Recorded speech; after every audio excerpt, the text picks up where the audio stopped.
I'm Dave Newton, an EIZO ColorEdge ambassador, and in this video I'm going to briefly show you how to unbox and set up your EIZO ColorEdge PROMINENCE CG3146 monitor.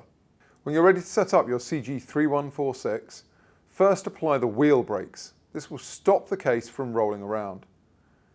Next, unclip the catches on the side of the box, lift the lid and place it to one side. You'll see your monitor sitting inside, with two handles on the back. Because of the weight of the monitor, it should be a two-man lift. When doing this, ensure you don't put any pressure on the front of the LCD panel. With the monitor on your desk, you'll need the cables to get it set up. Turn the lid of the box over and you'll find two Velcro tabs with a compartment containing these cables. Pull back the Velcro tabs, lift the lid, and within you'll find a power cable, an HDMI cable, a DisplayPort cable, and some SDI cables. Everything you need to get going. Once your monitor's on the desk, you've connected either your DisplayPort, HDMI, or any of the SDI connectors, you'll be ready to get to work in your fully colour managed production.